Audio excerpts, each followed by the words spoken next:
Welcome to a study of Paul's letter to the Romans, lesson number 2,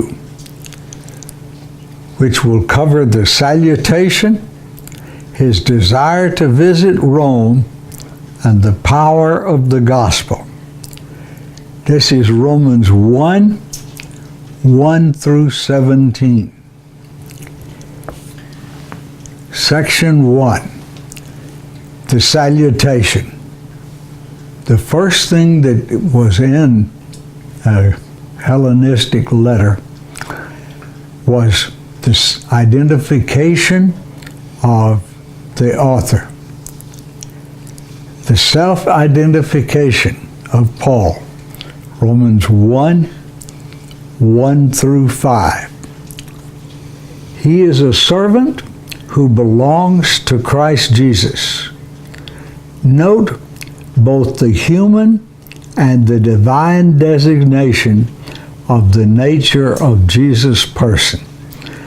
A human being named Jesus and the divine Christ.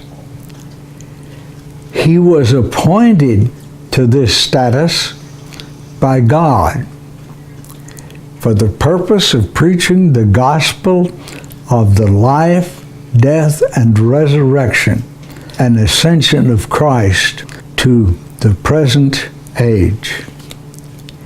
He further identified the gospel with the fulfillment of the covenant promises made to God's people through the Old Testament prophets concerning God's Son. The Son was the one who would establish the age-long kingdom of his ancestor David and the never-ending kingdom into the new creation.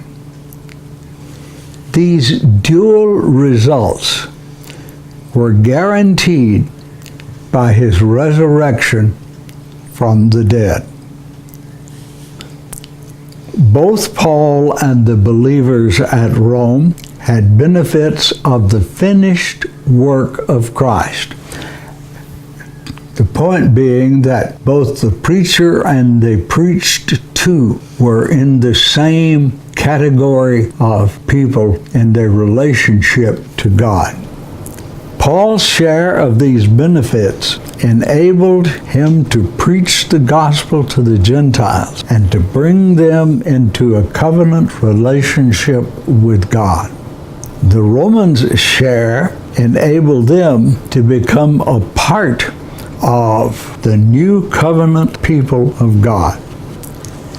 These may sound like rather esoteric theological points, but they are the essence of what the Bible teaches.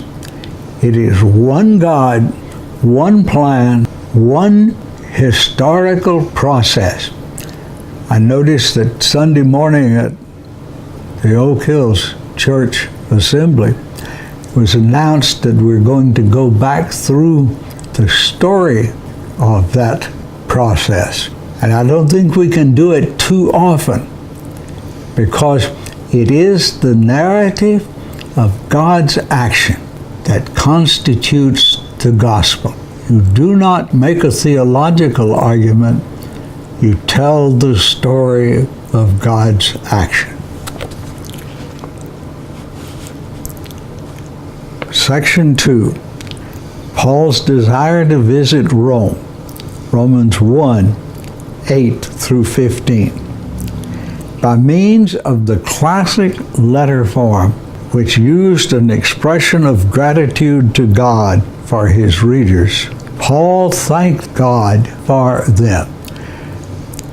Their faithfulness to the new covenant responsibility was a testimony to the whole Roman world, that is, to the whole empire. He was reminded of that faithfulness every time he mentioned them in his prayers, and it increased his desire to visit them. The purpose of that visit would be to give them some spiritual gift which would strengthen the church. In return, he himself would receive encouragement to go forward with his plans to preach the gospel in the western province of the Roman Empire, as he had just finished doing in the eastern provinces of the empire. Although he had planned many times to visit them on his way to preach the gospel in the western provinces, until that present time he'd been unable to do so.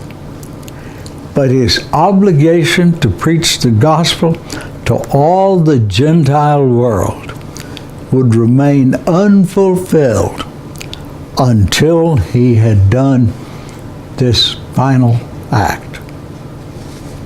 Section 3, the power of the gospel.